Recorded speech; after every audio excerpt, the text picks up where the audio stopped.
Hi friends, நம்ம விஜய் மல்லி ஸ்டோரியோட upcoming episode தான் இந்த வீடியோவில் நம்ம பார்க்க போகிறோம். மெயினாக வந்து பார்த்திங்கன்னா மல்லி வந்து வஞ்ச புகழ்ச்சி அணியை வந்து ஒரு நாடகமாகவே பண்ணி முடிச்சிட்டாங்க அப்படின்னே சொல்லலாம். ஆமாங்க, இப்போ வந்துட்டு பார்த்திங்கன்னா ரஞ்சிதாவும் ராஜியும் வந்துட்டு ஒரு பிளான் பண்ணியிருக்காங்க. மெயினாக அவங்க ஃப்ரெண்ட்ஸ் எல்லாம் வந்திருக்காங்க அவங்க பர்த்டே பார்ட்டியில், விஜய் பர்த்டே பார்ட்டிக்கு. ஸோ அவங்க சாப்பிட்றதுக்கு எல்லாமே மல்லி தான் ப்ரிப்பேர் பண்ணி வச்சுருந்தாங்க. ஆனால் அவங்க முன்னாடி என்ன சொல்கிறாங்கன்னா, இந்த டிஷ் எல்லாம் பண்ணதே உங்கள் அக்கா தான் அப்படிங்கிற மாதிரியே சொல்லிடுறாங்க அப்படின்னே சொல்லலாம். ஸோ மெயினாக வந்து பார்த்திங்கன்னா ரஞ்சிதா அங்கே கரெக்டாக நின்றுட்டு இருக்காங்க. ராஜி பண்ண சொன்ன வேலையை பண்ணுறதுக்காக உப்பை கையில் வச்சுட்டு நின்றுட்டு இருக்காங்க. கரெக்டாக வந்து பார்த்திங்கன்னா அந்த டைம் பார்த்து தான் வந்துட்டு மல்லி சொல்கிறாங்க ஸ்டாப் பண்ணு அப்படிங்கிற மாதிரியே இருந்தது அப்படின்னே சொல்லலாம். ஸோ இது வந்து பண்ணது எல்லாமே உங்கள் அக்கா தான், நான் எங்கெங்க பண்ணேன் அப்படிங்கிற மாதிரி காமிச்சிக்கிட்டாங்க. ஸோ அக்கா தான் இது எல்லாமே இப்போ நான் ஆமாங்க விடிய காலையில் சீக்கிரம் எழுந்திரிச்சு உங்களுக்காக இவ்வளோ டிஷ்ஷஸ் பண்ணியிருக்காங்க அப்படின்னு சொல்லிட்டு எல்லா டிஷ்ஷஸ் பேரையும் சொல்கிறாங்க. ஸோ அப்போ வந்து தான் ரஞ்சிதா வந்து கேட்டுடுறாங்க. கேட்டதுக்கப்புறம் அப்படியே ஸ்டாப் பண்ணிடுறாங்க. ஒன்ஸ் இதை போட்டா அப்படின்னா மல்லி வந்து ஏதோ பிளான் பண்ணியிருக்கா, அப்புறம் ஃபுல் அண்ட் ஃபுல் வந்து ராஜி மேலே தலையில் விழுந்துரும் அப்படின்னு சொல்லிட்டு இப்போ அதை மூடி எடுத்து வச்சிடறாங்க அப்படின்னே சொல்லலாம். ஸோ கரெக்டாக அவங்க எல்லாரும் வந்துட்டு சாப்பிட்றதுக்கு கூட்டிகிட்டு போகிறாங்க. மல்லி கூட்டிகிட்டு போனது மட்டும் இல்லாமல் எல்லாருக்கும் வந்து டிஷ்ஷஸ் வந்து பரிமாறுறாங்க. அப்போ தான் வந்துட்டு அவர் ரொம்ப சந்தோஷமான விஜய் வந்து அக்கா நீ உட்காருக்கா, ரஞ்சிதா நீ உட்காருன்னு சொல்லிட்டு அவங்க ஃப்ரெண்ட்ஸையும் உட்கார வச்சு விஜயும் சாப்பிட்றாங்கன்னு சொல்லலாம்.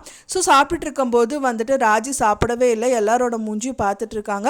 ஃபைனலாக வந்து பார்த்திங்கன்னா யாருமே வந்துட்டு ரொம்ப சங்கடப்பட்டு சாப்பிட்ற மாதிரி தெரியல. ஸோ அதனால வந்துட்டு பயம் இல்லாமல் சாப்பிட்றாங்க. அப்போ தான் தெரிய வருது ரஞ்சிதா வந்துட்டு அந்த உப்புக்கு மிளகாத்தூளெல்லாம் கலக்கலை அப்படின்னு சொல்லிட்டு ரொம்ப தேங்க்ஸ் ரஞ்சிதா, நல்ல காரியம் பண்ண அப்படிங்கிற மாதிரி அவங்கள வந்து அப்ரிஷியேட் பண்ணுறாங்க. என்னதான் ரஞ்சிதாவை அப்ரிஷியேட் பண்ணாலும் மல்லி பண்ண காரியம் வந்து பயங்கர மாசு அப்படின்னே சொல்லலாம். ஏன்னா மல்லி வந்து பார்த்திங்கன்னா விஜய் கிட்ட சொல்லவும் முடியாது. ஒன்ஸ் வந்துட்டு இவங்க இந்த ஃபுட்டெல்லாம் கெடுத்துட்டாங்க அப்படின்னா கண்டிப்பாக வந்துட்டு மல்லிக்கு கெட்ட பேர் தான் வரும். ஸோ இதுவே வந்துட்டு அவங்க அக்கா பண்ணியிருக்காங்க அப்படின்னு தெரிஞ்சதுன்னா அவங்க அக்காவை தான் வந்து விஜய் வந்து ஹர்ட் பண்ணுவார். ஸோ அதனால் வந்துட்டு அவங்க அக்காவுக்கு வந்து கெட்ட பேர் வரக்கூடாது அப்படிங்கிறதுக்காகவே வந்துட்டு பார்த்திங்கன்னா இந்த ரஞ்சிதா இந்த மாதிரி விஷயங்கள் எல்லாமே பண்ணியிருக்காங்க.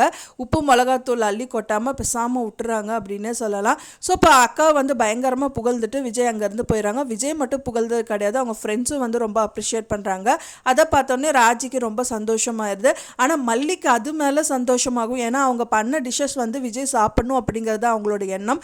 ஸோ இந்த மாதிரி இப்போ அவங்க அக்காவை தூக்கி வைக்கிறதுனால அவங்க அக்கா சந்தோஷப்பட்டுட்டு அவங்களும் ரொம்ப பெருந்தன்மையாக இருப்பாங்க. அதே டைம் எல்லாரும் சாப்பிடுவாங்க, மல்லிக்கு நல்ல பேர் கிடைக்கும் அப்படிங்கிறதுக்காகவே இந்த விஷயங்கள் எல்லாமே பண்ணியிருக்காங்க. மல்லிக்கு வந்து கெட்ட பேர் வாங்கி கொடுக்கணும்னு நினச்சாங்க, ஆனால் அவங்க நல்ல பேர் வாங்குற மாதிரி மல்லி வந்து பெருந்தன்மையாக அந்த விஷயங்கள் பண்ணியிருக்காங்க. அது மட்டும் இல்லாமல் வந்து ராஜி வந்து மல்லிக்கு இன்னும் கெட்ட பேர் வாங்கணும் அப்படிங்கிறதுக்காகவே வந்து கேக்கில் வந்து ஹாப்பி பர்த்டே அரவிந்த்னு சொல்லிட்டு அவங்களே வந்துட்டு ஆர்டர் பண்ணியிருக்காங்க அப்படின்னு நினைக்கிறேன். ஸோ அது கேக்கை வந்து ஓப்பன் பண்ணி பார்க்குறாங்க, பயங்கர ஷாக்கிங்காக இருக்குது. ஹாப்பி பர்த்டே அரவிந்த்னு போட்டிருக்கு.